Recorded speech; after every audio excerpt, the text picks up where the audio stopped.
One man said, I know that money isn't everything. For example, it isn't mine. Another guy observed, even books on how to be happy without money cost more than I can afford. But really, the relationship between money and happiness is questionable. One unknown author said this. He says, money is an article that may be used as a universal passport to everywhere except heaven, and a universal provider of everything except happiness. Happiness has a price. President Spencer W. Kimball asked, what is the price of happiness? And then he answered, and he said this, quote, the treasure house of happiness is unlocked to those who live the gospel of Jesus Christ in its purity and simplicity. Like a mariner without stars, like a traveler without a compass, is the person who moves along through life without a plan. The assurance of supreme happiness, the certainty of successful life here and exaltation and eternal life hereafter come to those who plan to live their lives in complete harmony with the gospel of Jesus Christ and then consistently follow the course they have set. In summation, this is from Elder James E. Faust. He said, our search for happiness largely depends on the degree of righteousness we attain, the degree of selflessness that we acquire, the amount and quality of service rendered, and the inner peace that we enjoy. Close quote. So realize it's not the amount of money that you earn or you save. Okay, how was the quiz? Are they getting a little bit easier? Now remember, the tools are to help you check your answers, but it's okay to do it the other way around. Just check the tools afterwards and make sure I did the math right. It sounds like, Nathan was telling me, it sounds like I missed a typo in one of those and I said 2017 instead of 2018. If we did that, you didn't include it, as Nathan says, you will get full credit. And we'll make sure that it's always in your favor when I make a mistake too. So I noticed on the, I think it's the tax calculator for the American credit. I don't know if it was just mine, maybe it was restricted, but it maxes on 1,000 and it maxes 1,000 on the first one, but not on the second. Let's check it. Yeah. If there's a problem on the tool, it gets a wrong answer. Was there an American Opportunity Credit on the quiz? Or are you just talking about the tool? It wasn't on the quiz. I was okay. when I was reviewing the. Okay. One of those. Yeah, sorry, no, not to scare you. No, I was just when I was reviewing. Let's check. We'll check and make sure. Thank you. Anytime you find mistakes on the quiz, I love those. We'll call those, when you find those, we'll call that a class evaluation. We'll give you credit for it. But the more you guys find mistakes, I just go back and fix them, and then it gets better every time. So we appreciate those. Okay, other questions on where we are? Okay. Let's talk about what we're going to do today. Today we're talking about your credit plan. Again, like everything, what are your goals? I would like you to answer this. What type of a credit card user are you? Are you a credit? Are you convenience? Are you both? Really only three types. I'd like you to include your credit card names, rates, and fees. I don't want a credit card number. I don't want pins. I don't know anything here. So just be aware too. I would like you to get one credit report and one credit score. If you're concerned about identity theft, just print off the top page and hand that in. You don't have to hand in the other pages. I just want to know that you did it. And I would like to know your provider. So for example, this is an Experian credit report. Your score, let's say your provider is FICO. Your score was 752. And what does it put you? It puts you in good things like that. We'll actually show you today. And is your credit report correct? Because mistakes on your credit report will flow through to your credit score. And it's significant. Then what are your credit plans and strategies? I actually added things like overall, credit cards, credit score. I did plans for each one just to kind of give you a few more ideas. Again, if I'm going to save you $1 million, I've got to give you some ideas. Okay. Anyone get too many credit card applications? If you have this problem, would you like to eliminate that? Would that be worthwhile today? So you could actually do this. There's an opt-out number. You could actually do it on your phone, or you can go to www.optoutprescreen. Years ago, I had a 14-year-old who was getting credit card applications, and I just said, this is not right. And so I went out and actually found out that you could do this. Does this reduce your ability to get a credit card? No. But what it does is it doesn't allow those who look at your credit reports to offer you these pre-approved credit cards. The good news for me is it reduced my junk mail by about 70%. But what it does, ask you questions over the phone or online, phone number, your name, address, social security number. They will do it for 2 years, and then if you fill out the form, they'll do it indefinitely. And I just think it's a good idea, especially for students. Many of you live at one apartment complex for 4 months, and then next month you move into another one. Credit card companies are not very adept at getting updated information. So what happens is they look at you, your credit's good, so they send you this pre-approved offer because you've already moved on. The person in the new apartment looks at it and say, hey, this is pretty cool. And they sign your name, send it off, they get the credit card, and then they start spending. And then as soon as they spend it, then they get rid of the card. And it comes back to haunt you. So just an idea. Another one too, anyone get too many telephone calls? Now that you've got all of this technology and spoofing and things like this doesn't help out as much. I still get all these credit card calls, or these calls. My number's on the do not call list. And so what I do is I push button until I get a real live person and said, hey, your company's violating the law, get a real job with a real company. Usually by then they hang up. And the scams are fun too. Has anyone got the scam from the IRS? Call up the IRS scam, and so what's really fun is I call them up, and I say, is this the Indian Revenue, I just make up a name. Is this the Country Revenue Service? No, this is the IRS. Oh, is this the blank Revenue Service? No, this is the IRS. And I said, oh, I just thank you for, we know that you're scamming, trying to scam people, but you really ought to be nicer people. Does your mom know when you're here? They hang up on me. Then I'll call them back up again. Does your mom know that you're doing this stuff? They hang up on me. Another time I called up, does your mom know you're doing this stuff? And they say, hey, you got to stop calling. I said, what are you going to do, report me to the police? This is what happens when you have way too much time on your hands. Sorry. The IRS will never, they're not allowed to call you. That's right. So if they say they're from the IRS. I know. So they called my wife, and she was just really concerned, and so I called them back. And it just got hung up. I'm so bored, the scammers hang up on me. Okay. But this do not call .gov, I encourage you to do it too. When people call me, and I just let them know it's not on the do not call list. And go ahead. I will say though, on the mailing one, it doesn't work. It puts you on every list, so don't do the mailing one. Okay, I haven't noticed the mailing. Because my grandma got scammed, Okay. and it was bad. And she did it on. Hey, if you get something that says you won this money, and then they're asking you to send stuff in, don't. That's a scam too. And anyway, I'm not joking, we get a stack this high every week of Yes. scammed Yeah. mail. So we put our name on the list, and I think it doubles. And so we just send it back and say, hey, please just deduct this from my earnings. Yeah, it doesn't work. Okay, case study. So today we're talking about credits.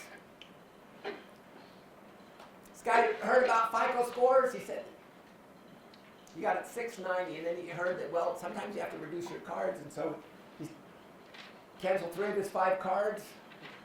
Instead of helping, the next time the score dropped by 40 points. Anyone had a similar experience? I had a student said, this is my exact same situation, but it dropped by 60 points. Do people actually tell you to do that? Pardon me? People actually tell people to cancel your lines of Oh, that's what that's one of those faith-promoting rumors. Oh. So, any reasons why his score may have dropped? Because you canceled the lines of credit? So he canceled the one that's the longest one. Yeah. Okay? What else? That's one reason. A highest balance. So when he canceled these cards, each card had a credit limit. And so what happened when he canceled those 3 cards, the sum of those 3 card limits caused his credit limit to drop. His utilization didn't change, so he still spent the same amount, which caused his utilization to go up. And that would reduce his score as well. And then the third one, probably his mix. Probably he kept his clothing cards or his gas cards or things like that, and they like a good mix.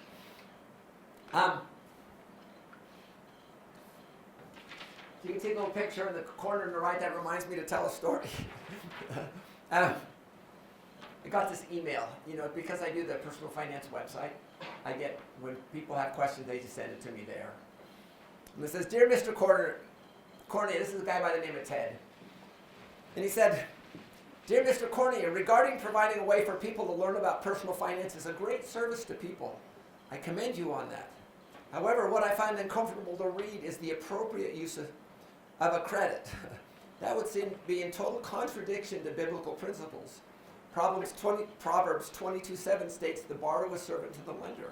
I don't know how a religious institution of higher learning could advocate the use of a credit card." And then he goes on for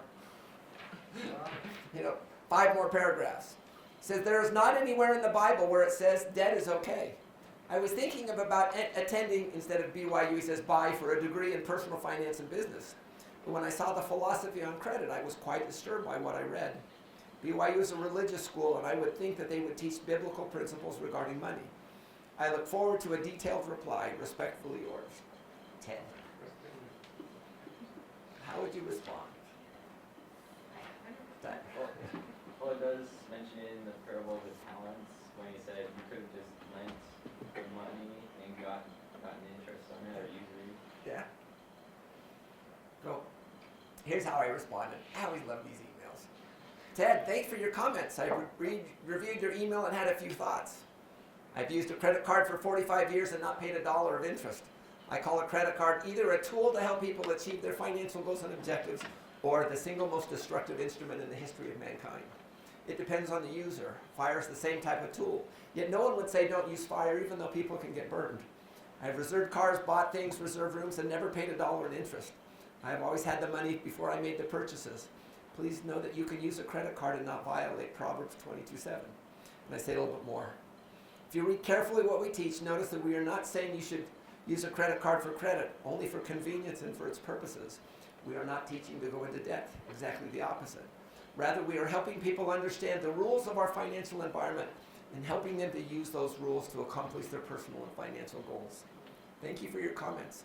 Let's be careful we do not let our own view of what is biblical impinge on someone else's view who might have a slightly different view. As you wrote, I look forward to a detailed reply. Sincerely, Bryan." I asked permission here. I sent him an email and said, "Hey, can I use this?" You think I got a reply? No, I didn't. But it was still kind of fun. Okay. You can tell I'm way too boring. Okay. Someone tell me a little bit about what's a credit report? We're doing credit reports, bureau scoring. Tell me what a credit report is. Don't everybody speak at once. It's just a report of your credit lines. So credit lines? Primarily look at it to see if there's like issues on your credit report. Right. So it's where you borrowed, how well you've paid back. So what credit you have and how you've used or repaid your credit in the past. Why should you care about it? Because it's raw data. The credit report, just all it tells you is have you paid it back? And if you missed, when? If you make mistakes, your score should be lower. So it's really your responsibility to check and make sure it's right. Have you guys seen those ads on freecreditreport.com? They're really funny. They make you laugh. Well, what amazes me is the government came out and did this one. If you're looking for a loan or you'd like to buy a home, when you want to land a job or your identity's been robbed, annualcreditreport.com, the one you can depend upon. Check your credit to review all your bills and payments too. It's as easy as can be and it's absolutely free. Hey! Annualcreditreport.com, the one you can depend upon. Beware of the others, there's always a catch. They claim to be free, but strings are attached. Their ads can be funny, so don't be deceived. Hold on to your money, there's one site you need. Annualcreditreport.com, the one you can depend upon. Annualcreditreport.com, the one you can depend upon. Annualcreditreport.com, no hidden fees, absolutely free. That's the government put that one out. The other ones are just really funny, but I was just amazed that the government would go to that framework. So how do you get your credit report? Someone like to do that? The downside is everyone in the class is going to see it, and everyone on the screen too. Now that I've scared everybody. Robert, are you going to volunteer? You gonna volunteer?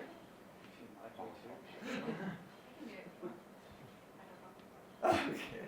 Let's pick on Robert. Would anyone like to volunteer? It doesn't. Now that I put it that way. Okay, I think I'll do it. Sorry, I don't normally do this, but now that we're recording for the website. You sure everyone's going to have to do it? The downside is, okay, everyone's laughing. Okay, so remember we talked notfreecreditreport.com because that's the one. Yes. Would you like me to turn it off for this? No, you're fine. Okay. It won't hurt. So what you're going to do is you're going to come. And the downside, if I do it, I can't read my stuff while I was working on this.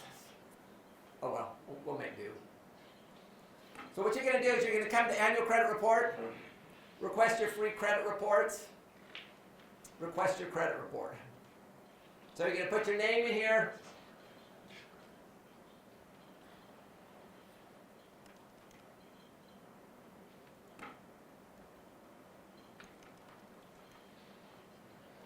Put in your birthday.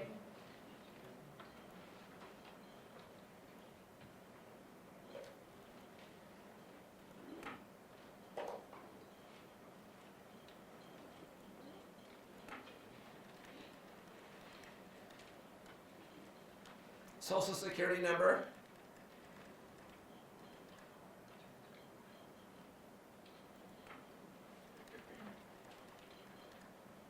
And address.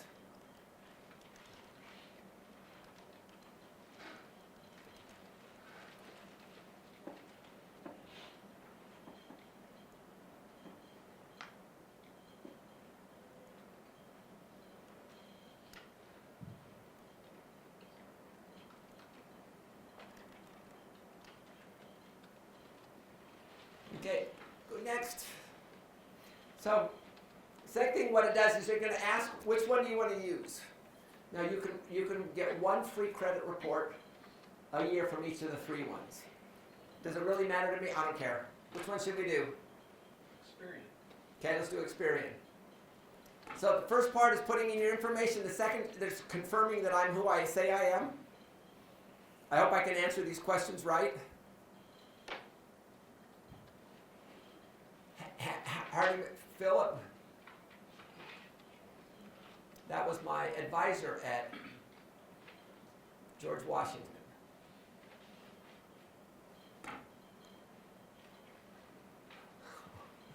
Remember we told you we bought a car and we got $250 extra for financing it?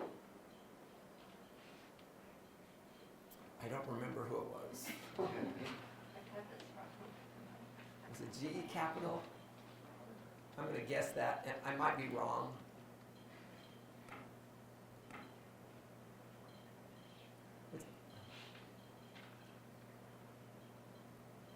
I've lived with you. None.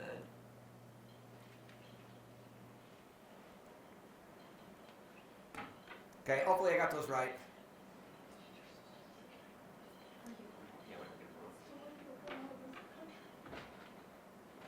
Oh, look at this. Okay, Bryan Sudweeks, print your report. Let's just take a look at it there. So what it is, 7 accounts, 0 public register, 1 hard inquiry, year of birth, spouse, employers. Philip Group was my advisor back at George Washington University. He was amazing. One of my favorite people. You can see we had an American Express until Costco closed down, and then we got another one. No date, I'm not sure what ND means. City, now we have our credit cards. Looks like we're doing well there. Payment history, Utah Community Credit Union. There's a lot of stuff here. Hard inquiries.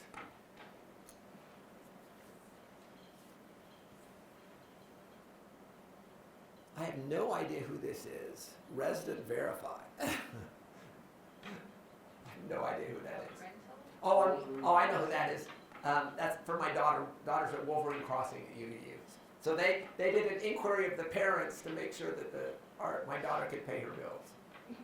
Logical. So what's the difference between hard and soft inquiries?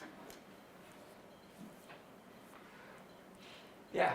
Doesn't hard inquiries can decrease your credit score? Right, hard inquiries can decrease your credit scores. How about when you when you check your own credit score or credit report, is that a hard or a soft inquiry?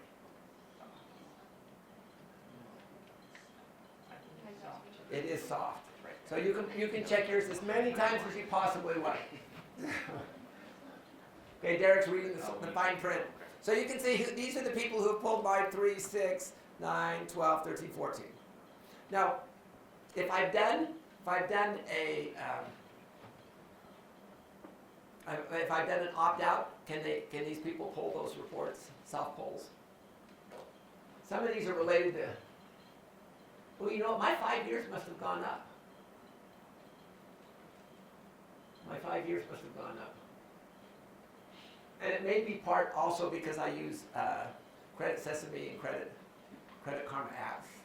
Those may be considered part of those too. Even When you apply for a new credit card, is that a hard or a soft? it's a hard. How about when you request a increase in your credit limit? Is that a hard or a soft? Yeah. It kind of depends. If you do it as part of your normal thing, like every 6 months they allow you to increase it, it could be a soft one. It kind of depends on the institution that you have. Okay. So, important messages, know your rights. So, what I'd encourage you guys to do is everyone do that now. The ones that have your computers as we're talking. So do it at the same time. And so what I'd like you to do is then just kind of print this off. And then you include just the first page because it says, okay, I got an Experian credit report. Okay. Questions on getting your credit report? Again, this is the raw data. It's the raw data that goes into it. Now, the downside is you had to wait for me, and when someone else is doing it, this is when I would be reading this stuff. This is from Motley Fool, again, very sophisticated place. It's called The 7 Naked Truths of Credit Reporting. Truth number one, credit reporting is a good thing, not a bad thing. For those of you expecting a hellfire and brimstone sermon on the horrors of the credit reporting industry, this may surprise you. Credit reporting is one of the most important economic developments in history. The availability of accurate information about the creditworthiness of individual people and business is what makes the U.S. economy the envy of the world.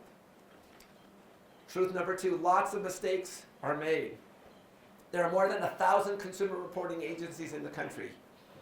You're probably most familiar with the biggest three, Equifax, Experian, and TransUnion.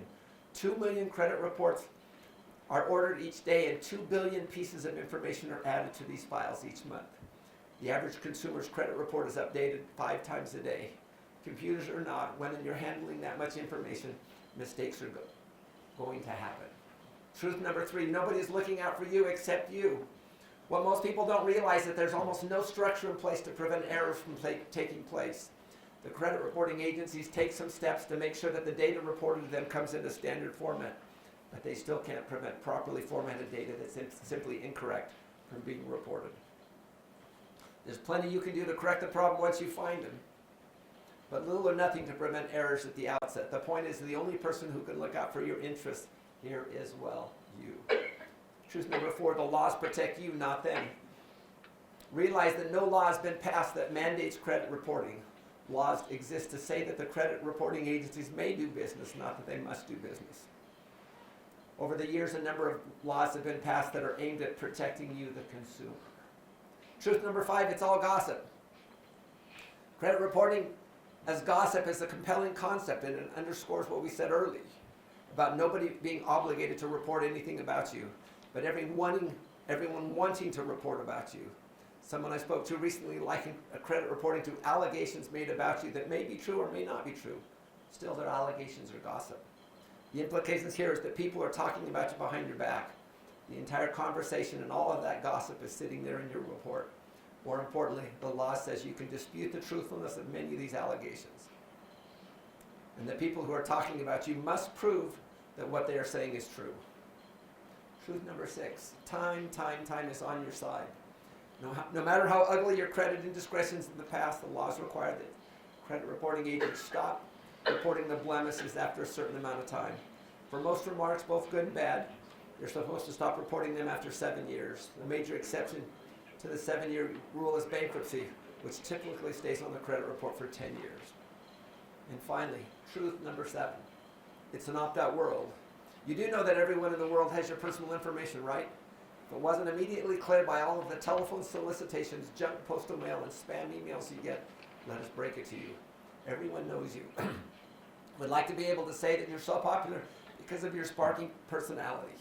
But it's more likely that everyone just wants to make a buck off of you.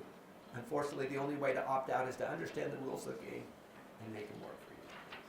The credit report is really just making sure you understand the rules of the game. Okay. So we talked about credit reports. What do you do about mistakes? You can contact the creditor, contact the credit reporting customer service. You can do an investigation form, or you can put a dispute on it too. So again, these are allegations. This is gossip, and if the gossip's wrong, you can act on it. Yes. For the dispute forms, is that done through Your credit reporting agent. So like it's done through like Equifax? Right. So the downside is you have to do it for each of the 3 credit bureaus. Here's a question: do all 3 of them report the same thing?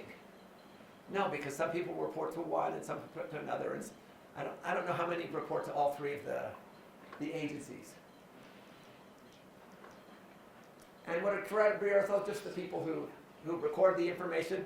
Again, they're the holders of all of this data. The 2 billion pieces of information a month that go there. So imagine those systems. But you need to be proactive. You need to make sure that you're doing these things. We talked about credit number that measures your credit worthiness is your credit score. There's lots of different ways to, or what's the benefits of a high credit score? So if you've got a 60-month, $48,000 car loan, the difference between the highest score paid and the lowest score paid is $16,000.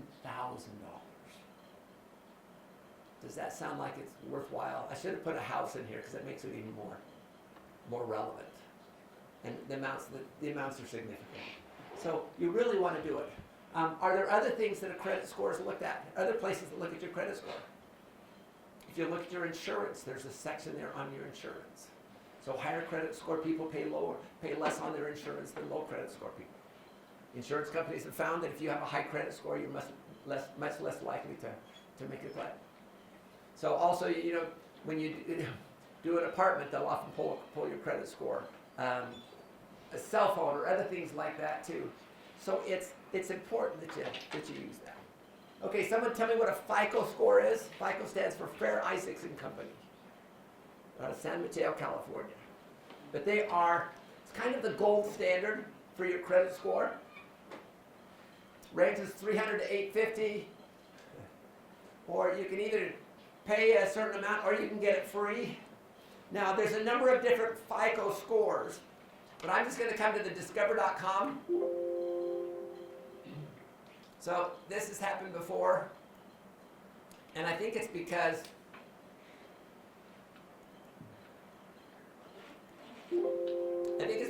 a lot of people have used this to get there. So we're just going to go to discover.com. If I can spell /free-credit. Discover.com/free-credit score. Okay, free FICO score. Okay, I want to log in because I've done this before.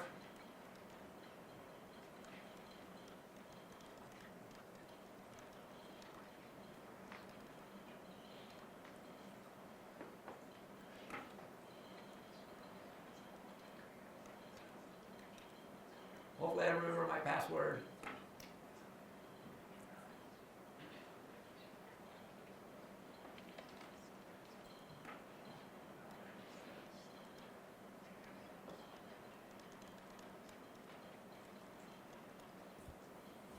Let me look and see if I wrote it down.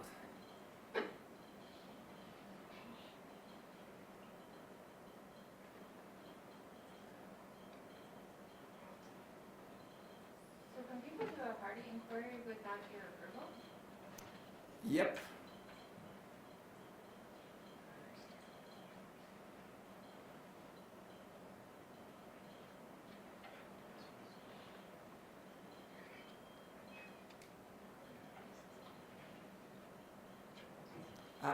I take it back. Probably no. So probably when my daughter signed up, that when she signed it, it gave her authorization. Cause, I got one from last month from a credit union that I never went to.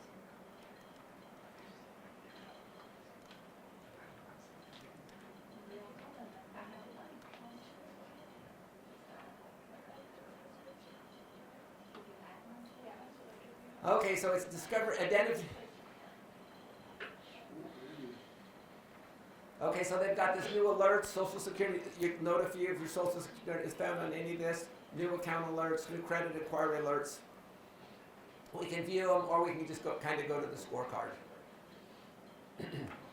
So here's my score. Again, I'm the old guy, so I've been around. So here, I'm at 797, so I'm very good. Total accounts, so here's my different accounts. Length of credit, 18 years. Inquiries.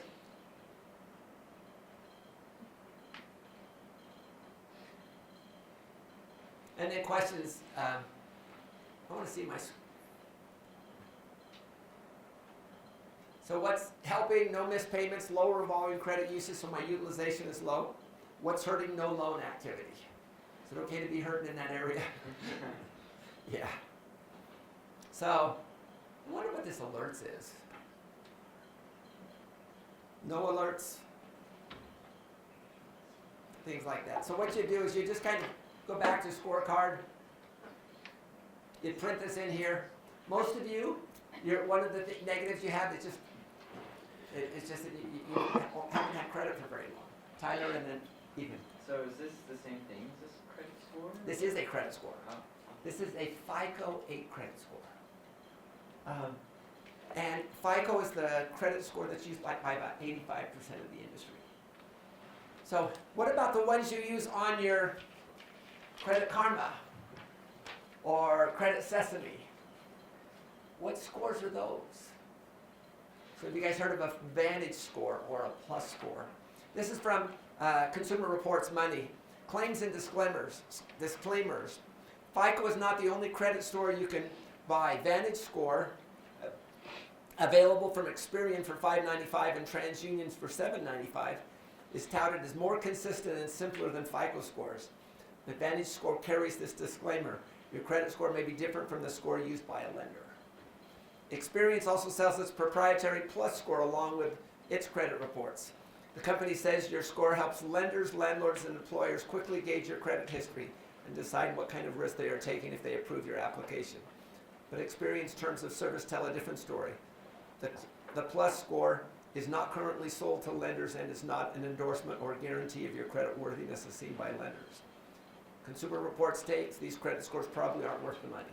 But if you can get them for free, they're worth everything you paid for it. Robert? So when a potential lender looks at your score, do they see what's helping and what's hurting? Or No, they just see the actual number. If you guys have a credit card with a bank, so your Wells Fargo or things like that, many of your banks will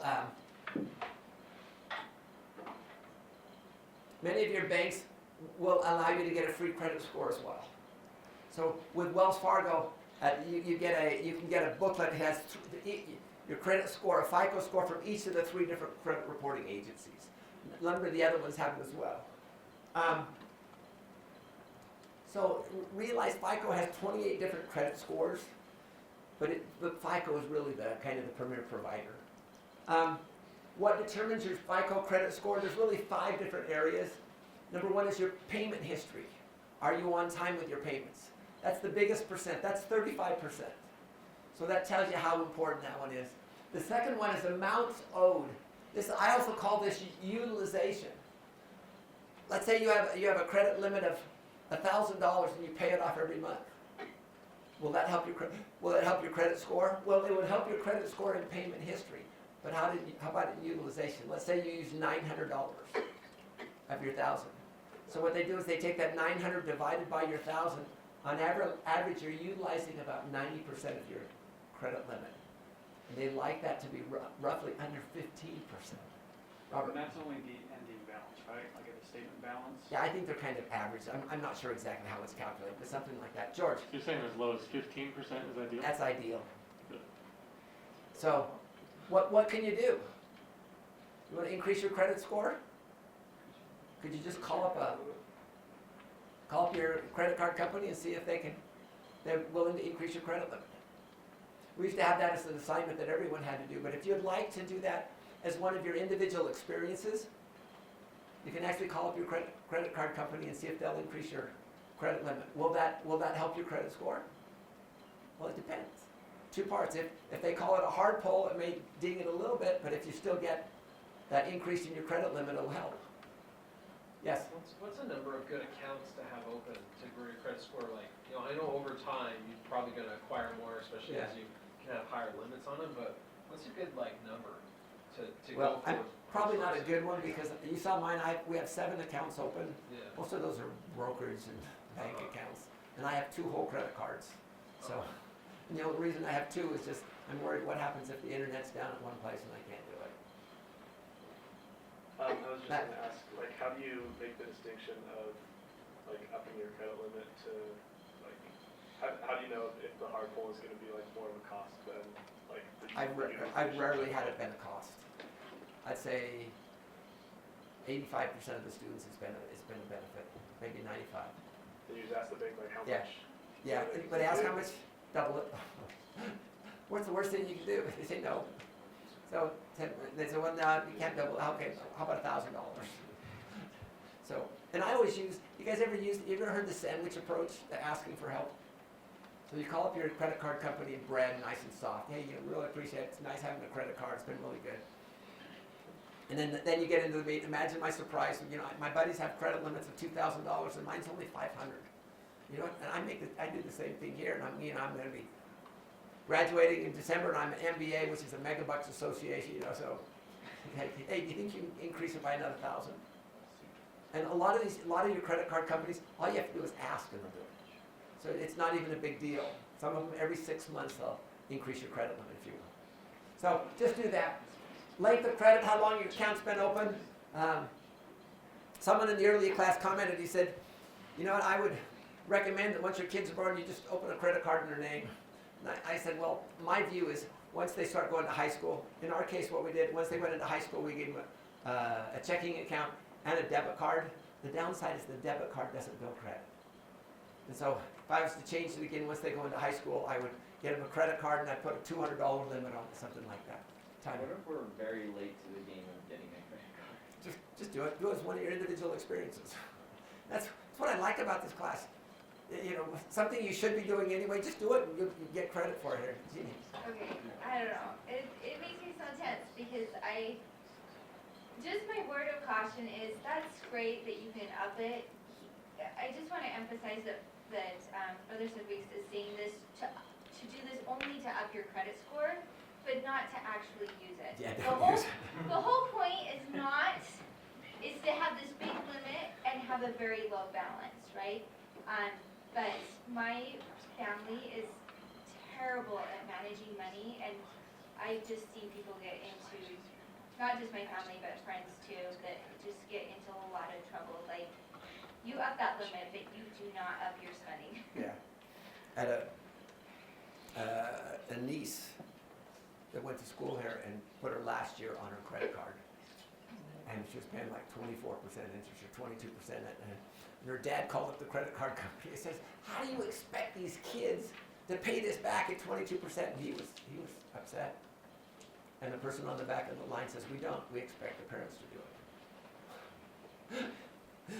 He got so mad he paid it off. But, the point here is teach your kids to be responsible. And what we're trying to do is, again, like we've said here before, tell them not to use credit. Teach your children not to. But if we want to play the rules of the game where you get a high credit score so you can get a home, for a low interest rate, you need to understand the game. George? I think if you're older, getting into credit card late, I think most banks provide you it's like a quasi debit card, credit card kind of thing where you pay in an amount Yeah. upfront. Okay, It's like that's a called a fixed secure credit card. Secure credit card, right? Right, and we'll talk about that in just a minute. Usually it's So- not really good, but So, new credit, are you taking on more debt? Don't apply for five different cards in 1 year or things like that. Christmas time when my kids were young was the hardest time because we'd go into the store and kids would go, Dad, go get a credit card from the store. If you do, I get 20% off, and I gotta buy a present for Emily, and I hated it. So, we just tell them now we've got plenty of credit. Just try not to take on new debt and types of credit use. Do you have a healthy mix? Avoid all the clothing ones or all gas ones. And like I said, I have 2 cards. That's all I have. You don't have to have a ton. Okay. What about credit considerations for marriage? Does that have an impact? Yeah. Realize the credit scores aren't merged. So, also in addition, when you apply for a mortgage, they're going to pull the credit of both spouses.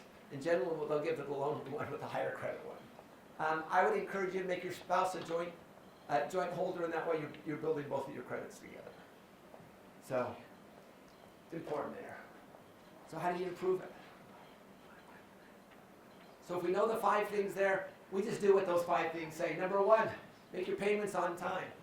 Number 2, pay off debt, pay off your cards monthly. Eliminate all auto, student, and other debt quickly. And if you need to increase your utilization, increase your credit limits on your cards. As you get closer to buying a home, you can pay off your credit cards every 2 weeks. And what does that do? That'll lower your utilization too. So different things that you can do. Length of credit, keep your oldest accounts, don't open too many cards. And just keep a healthy mix. I think if you do that, you can keep your score high. Getting your credit score, we used Discover.com. Realize Credit Karma and Credit Sesame they use a Vantage score. So I just ran both of those before. One of them gives me 2 credit with two credit bureaus, and my score was like 803 and 812 or something like that. So they're pretty close. They're within 15 points. So that'd be kind of a dumb question, but just referring back to your other slide where it said keep your longest lines of credit open. So No, not keep. You don't have to spend there, but just keep them open. Just don't close them. okay, so if obviously when we're getting older, we're gonna have better credit cards with In better the future, rewards right. programs, but don't close out our old ones. Yeah, don't just close out your stop old using it. And just whatever your longest one is, don't close it out. Are you not penalized for having 0% utilization? Yeah, you're not penalized. Oh, so you can just keep it open and not use Yeah, it? just keep it open. So I have an old credit card, and I just got a letter saying they're gonna close the account, because I haven't used it. I'd use it. Just tell them I want to use it because it'll keep my credit score high. Yeah, so you don't get penalized, but they might close your. They might close it. If it goes. So I might close it up. Yeah.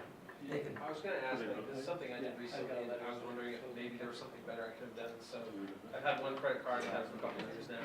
I've done really well, low utilization, increasing the amount of credit limit. Hit a really good spot in my credit score and became stagnant over a long period of time. And so, at that point, is it a good idea that even though it'll take you down to get a hard inquiry to get your second account and start getting a spread of different cards? That's what I ended up doing. If you only have one card, yeah, you can Yeah. pick a second card. Okay. Yeah. You just don't need 28 like some people have heard. No, yeah. Okay. You can also get a copy from your bank or credit card provider. It may or may not be a FICO score, so a lot of the banks will give it to you. You go to mint.com, you use that, you can actually get a free, get a copy of your credit score from them. And regardless of how you get it, all I really want to know is who's the provider, what was your score, what was your rank, and then what are you going to do to improve it. And again, if you'd like to use individual experiences to raise your credit score, individual experiences to get a credit card, things like that, that's perfect use of, that's the reason why we have those individual experiences. For you to do something you kind of feel like you need to do. Okay, what should you do? We manage our assets weekly. Let's manage our liabilities as well. Make sure you review the things. Make sure we're spending time. Make sure we're spending time. I'd encourage you to review your credit report every year, credit score. In fact, right now, because it's free, I'd recommend you do it every year. And then I'd actually just get your Credit Karma app, and once a month I'd look at it. They only update it once a month. But once a month I'd look at it. As long as my score was consistent with the previous months, I would be fine. If it dropped substantially, that would be a wake-up call that I need to look at my credit reports, because something's happened. So when you look at your score, like on this Discover, is that a soft pull? Yeah, it's a soft pull. Let's see if I still have my...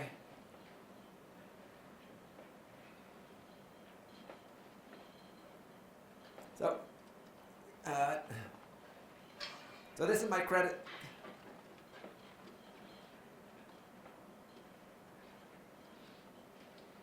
I just looked at, so here's my app on Credit Sesame, so I got an 809. And I'm using, and realize what they're trying to do is they're trying to sell you and trying to get you to use their credit cards and things like that. And just use it for what it's good for. Which is, I'm just monitoring, as long as it's roughly around that level, I know nothing major has happened here. Yes? So for our car payment or whatever, car loan, Uh-huh. my husband is on it with my mom, but Okay. like, I don't know, it's just taking forever, so I put myself on it. So Yeah. I replaced my mom on it. Uh-huh. Is that a hard pull, or would that be soft? Because they pulled my credit score anyways when we first went. Yeah, I'm not sure the impact of that. But would it still help increase my credit score? Yeah, well, it's going to help you because it's going to give you a little bit more credit on your side too. Okay. So I think the net would be a benefit for you as long as you're paying it off. So once I get my mom out. Get your mom up. So what are the principles of using, after we've gone through all of this, you see the importance of having a high credit score. You can get lower prices on mortgages, cars, insurance, other things like that. So what would be the principles?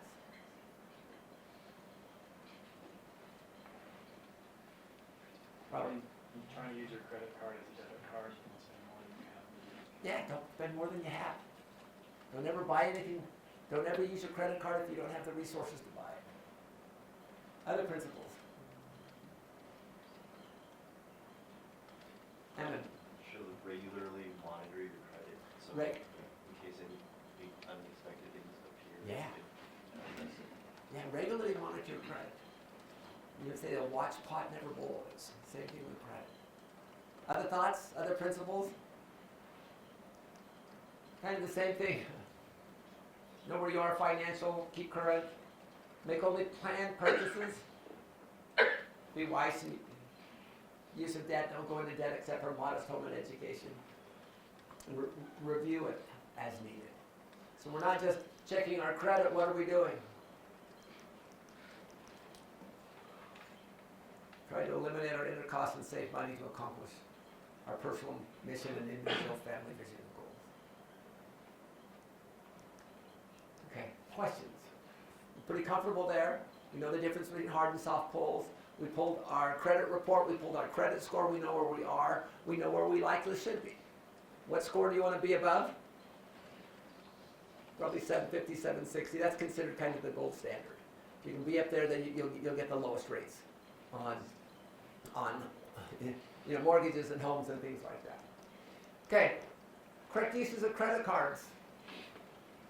So they're either good or bad, and it really depends on how we use them. Need to be wise in what we do. What does that tell you about the wisdom of the U.S. consumer? And this doesn't take into account mortgage stuff. This is just credit card debt. So between credit card and student loans, we're in pretty tough shape. The question is, if you do what everyone else does, you'll get what everyone else gets. And that's the situation here too. Correct uses of credit cards, guarantee, convenience, float timing, services. How about airline miles? Is that a good thing or a bad thing? Dave Ramsey says that 2/3 of all airline miles go unclaimed. My wife and my airlines don't. We use them, and that's how we get on our vacations once a year. Different things like that, or every other year. But the point is just let's be wise in what we do. What's the difference between a debit card and a credit card? Yeah. Debit will just pull money from the checking account. Pulls it from your checking account. Once you run out of money, the card's no longer good. We have a Benny card. And I was using to buy some medicine the other day. So what you're doing is you're paying for your medicines with pre-tax dollars. guess what? We used all the money in the account, so I had to pay it out of my other credit card. But that's what it's basically the equivalent of a debit card there too. So realize that. Does a debit card build credit? No, it doesn't. Okay, what's a secured credit card? What's a secured credit card? You just put money in up front. You put money in and you can take it out up to that money there. Do the credit reporting agencies know the difference between a secure and an insecure card? Secured and a regular credit card? No, they don't. So if you can't get a credit card, check, because there can be significant fees on it, but use a secured credit card. And that can build history too, and then once you've had 12 months of history, you can probably get a credit card from your bank or other place there.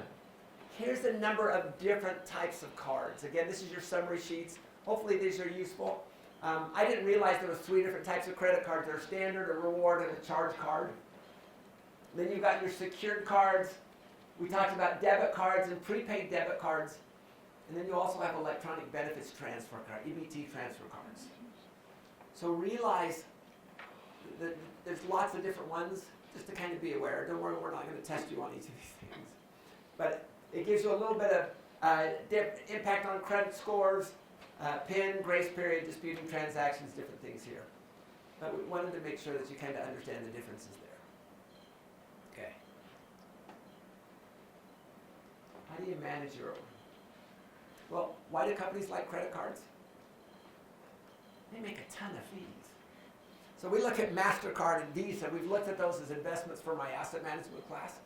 Have you seen their huge return on equities and returns on invested capital? These guys are making money hands over fist. You know, and it's not just because they're nice guys and things like that. It's a business. And it's a very, very lucrative business, too. So be wise. It's interesting, we were catching a lot, Discover was catching a lot of flack because its fees were too high. And now Visa is beginning to catch flack. I've actually gone into stores and they won't take my Visa card because the fees are too high. So I hopefully that will continue. What type of a user are you? Really, there's only 3 types: credit, convenience, or both. Hopefully you guys are just convenience users. And that's what we want. What determines the cost of your open credit? Really, how much do you owe? What are your interest rates? Cash advance costs. Realize those can be significant, 2 to 4% of the amounts that you borrow. So be aware these fees can be significant. Grace period, generally if you pay it off every month, you'll pay no interest. Annual fee, ideally what you want to find, most of us don't care what the interest rate is, so just get a low annual fee. And then additional penalty fees, be aware there. 4 steps that you need to follow to manage your open credit. Number 1 is reduce your balance. Again, don't go into new debt. You find yourself in a hole, stop digging. Number 2, protect against fraud. One of the students last year, he made an interesting comment. He said, I have a bad habit of leaving my credit cards at restaurants. And he said, Brother Sudweeks, he said, what I do is every time I take out my credit card, I keep my wallet into my hand until the credit card comes back. And ever since I've done that, I haven't left a credit card. And I just think it's a neat idea. Number 3, know the trouble signs. If any of these things happen, you may need to do some plastic surgery, which is cut up your credit cards. And number 4, control your spending. Again, if all else fails, go back to the envelope method because that's important. What do you do if your credit cards are lost and stolen? My wife and I, we were skiing. We were up at Sundance. We were on the back mountain. We were coming up the ski lift. And I got this call from my daughter, and she was just really sad. She goes, Dad, I was in the library, and I put my backpack up on the shelf, and then I went into the stall to use the bathroom, and when I came out, my backpack was stolen. She goes, I had my wallet, it had my credit cards, it had some cash, and my computer. And I was just sad. Now what they do is they put the shelves in the bathroom stalls now, which is a lot smarter. And so we were really sad for her. Did we stop skiing? No, we kept skiing. You gotta have priorities here. And it was just, we just found we were skiing for about another hour, half an hour. when she talked to me, I says, okay, I'm trying to remember all of these things that I teach you in class. Okay, we gotta call the police. We have to file a police report. We have to, call the credit card companies. I go, and there's a bunch of numbers that we have to remember. I just remember on the slide there's 3 different numbers. So when we get home, we'll help you out with this. So we continued skiing. About an hour and a half later, we were coming up this, again, back mountain left there. And I got another phone call. So I answered Bryan Sudweeks, and they go, hey, this is the BYU police. We found this backpack. She said, I found the phone, and I just called Dad. And so he said, yeah, my daughter missed it. So it had the computer in, it had all of her homework. They'd just taken all of her credit cards and her cash. So what do you do when that happens? Again, number 1, call your credit card company. You should copy your cards front and back, and so you can report any loss. Number 2, you file a police report immediately in the jurisdiction of the loss. Because if you're not telling the truth and you file a police report, it's, it just shows you're serious. Number 3, you call these numbers here. And you put a fraud alert on each of the cards, and that way they know if people start spending, you can do that. Is it important to watch your credits? Your credit card statements. Yeah, that's what I like about Quicken, is I can look through all these things, and my wife and I go, I've never seen that thing here. When my wife was traveling with one of our daughters in the UK, after she got home, she got this phone call. It was from the credit card company. They says, you wouldn't happen to be in the UK, would you? And we said, no, that was like 3 weeks ago. She said, there's someone in the UK that's using your credit card to buy an airplane ticket. We said, no, that's not us. And so thankfully we're able to do it. And we've disputed some charges before as well. I just had an experience that maybe could help. There was a time when I was looking at expenditures on my credit card, like Amazon payments. I'm like, I have no idea what these are. And I called all my family because whether this is okay or not, we share an Amazon account.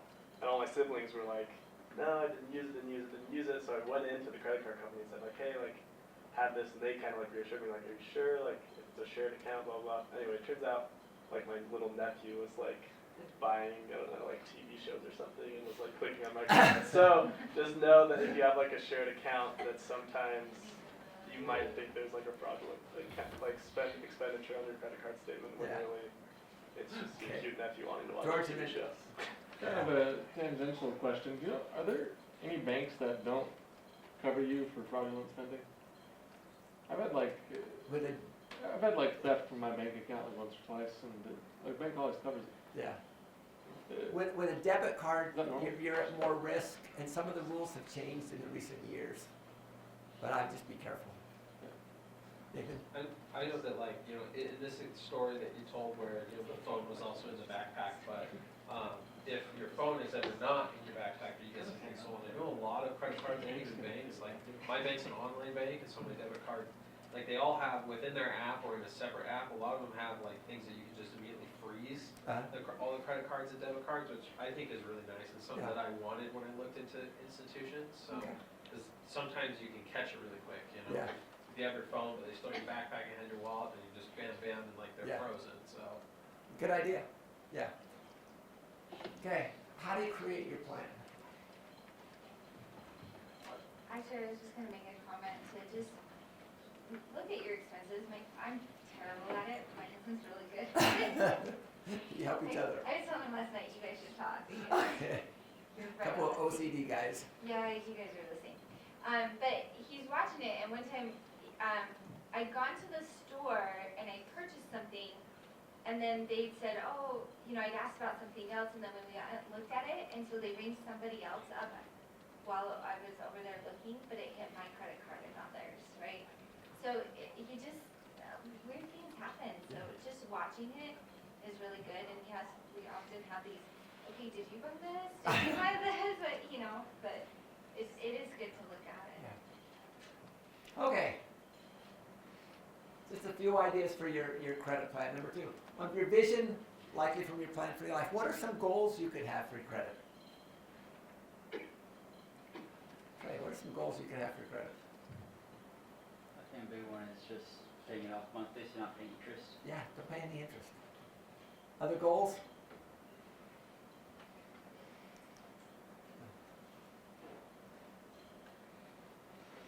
Not pay any credit. credit card or auto interest. So what I've done here is plans and strategies. What are some of your plans and strategies overall? Then I did plans and strategies for credit cards and credit report and credit score. Because I think we need to kind of have a plan and strategy for each of those. Isaac, what are some of your, how are you going to use credit in your life? I mean, I think kind of what's already been said is treat it as a debit card, but also stay on top of reviewing those things, Yeah. the credit report, the credit score periodically, like you said, to make sure that nothing. Yeah, come through. Make sure weekly you correct. I like having Quicken because all my credit cards come through and I can accept them one at a time. In fact, I spent time yesterday. In fact, I spent a little bit extra time because I hadn't done it in a while. If you have a simple credit card, you could change to a reward card. Yeah, if you have a simple credit card, you can change to a reward card. As long as you'll use the rewards too. It could be a cash back, it could be a mileage card. Otherwise, Ammon, what are some of your strategies?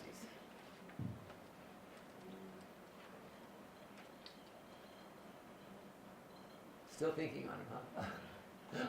That's okay. So here's just some ideas. Not buy anything unless we have the money at the end of the month. If we have problems, we'll perform plastic surgery. Save for all purchase, pay cash for autos and toys. You can tell I'm one of these people who worry about autos and toys, so I have to throw it in here too. Here's just some ideas for credit cards. Wisely. Debit cards carefully as the degree of risk is a little more. And we won't buy anything unless we have the money to pay it off. So, how often will you what strategies for your credit report? What are you going to do? How are you going to know if something happens in your credit report? So, check it annually. And again, I just like using the little apps too. So as long as I'm in the 795 to 810 range, nothing's happened. But if it drops suddenly, then I know there's an indication that I need to check and check quickly. So again, the value of them isn't the value of what my credit score is for those two apps. It's the value of what it's letting me know what the status quo is, and if things are different, then I know I need to look at it. And then credit score. Again, we want to keep it above 760 so we can get the lowest rates for mortgage and insurance. Free FICO score annually. I do that probably once a quarter, even though I say annually. But I like the FICO score just because it's the one most people use. The downside is Discover only uses, I think they use Experian data. I'm not sure which data they use, but it's only one credit reporting agency. Okay. And then our constraints. What's the big thing? Being diligent. Making sure you do it. Let me finish with a couple of success stories. Hi, Professor Sudweeks. You may not remember me. I am Mike, and I took your class last year. I just thought I'd share a success story with you. When I started class in January, my credit score was 668. Using the methods we talked about in class, my score increased every month, and I'm happy to report my score is now 764. So I'm over the 750 mark finally. My credit card debt is almost all paid off as well. The key to my score increase was opening another credit card that I never used, but it reduced the proportion of balances to credit limit. So what he did is that increased his credit limit. I also have been using your saving methods, left paren, trying to save 20%, although I haven't saved that much in a month. I'm getting better, right paren, and then using the saved income each month to pay off debt. This also helps the proportion of balances to credit limits. Anyways, I was excited when I saw my score, and it made me think of you in your class, and I'm grateful that I took it and learned valuable stuff that's affecting my life, so thank you. One more. Dr. Sudweeks, I wanted you to know about the experience I had with my credit score this semester. When I checked my credit score in February, I was expecting it to be quite high, but I was shocked to see it was only 666 FICO. I looked at my report and found a couple of surprises. There was a collection on my account that I didn't know about since I hadn't received anything in the mail regarding it. I looked through some of my old paperwork to figure out what it could possibly be, and eventually, after some work and some calls, found it was from a hospital visit from December. I had received one bill for that visit, but nothing else ever came. Apparently, there was another bill mailed separately, but I never received it due to an incorrect address on file. that incorrect address got passed on to the collections, and so I never heard anything about it. In any case, I called up and paid off the bill at the collections agency. I requested that they request the collection to be removed from my report, and they agreed to do so due to the problem with the mail. I thought it would take months to get it done, but I decided to go ahead and look at some of my other reports in April. About 2 months after checking the score, I was surprised to see that the collection was completely gone off my credit reports. I went ahead and ordered another credit report, again FICO. This is an older one where you had to pay for it, so that's why. I was glad to see that it improved to 781, though I think the removal of the collection had the biggest impact on the score. We also made some adjustments to decrease my debt to credit ratio from about 20% to about 10%. This probably had somewhat of a positive effect on my score as well. It's okay to share this story with the classes. Thanks again for the great class. Is it doable? Can we get our scores up to where they need to be so we can get the lowest rate? Okay, takeaways.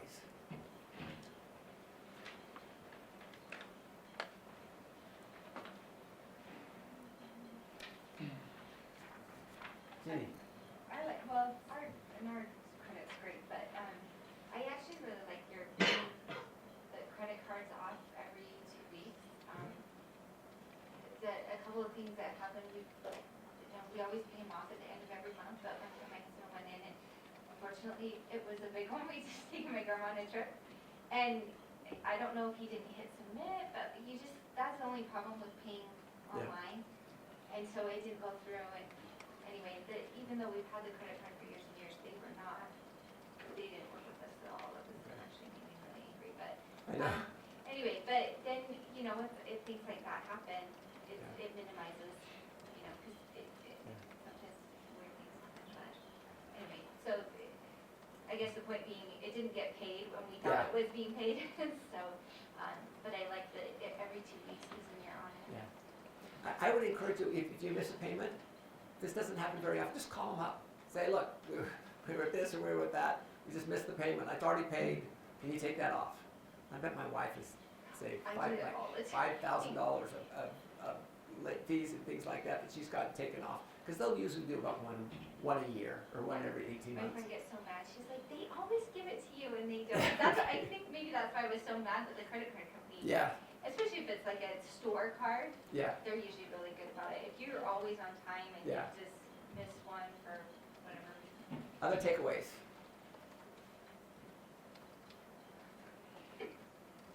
We have to start tall. Picking on people. Yeah. Better saving your neck, you guys. It never hurts to ask. Yeah, it never hurts to ask. It's a higher Yeah. credit limit. And the worst thing they do is tell you no. Usually if they've raised it in the last 6 months, they'll tell you no. But if they haven't raised it in the last 6 months, there's a really good chance that you can do it. Let's do one more. See, who haven't I picked on in a while? Matt, what's your last one? Drum roll, make a big, if you're the only thing standing between us, and, well, I guess I'm standing between you. Never go into consumer debt. Yeah, never go into consumer debt. So here's my takeaways as well. Number one, we manage our assets. Let's manage our liabilities as well. This can really help us reduce our mortgage and our insurance costs. Number two, know before you go. Never go for a mortgage, car on credit, or cell phone without knowing your score before you go. Number three, realize that what you don't know can hurt you. It's all gossip in the files. Make sure the gossip is right. Thanks everyone. We will see you on Wednesday.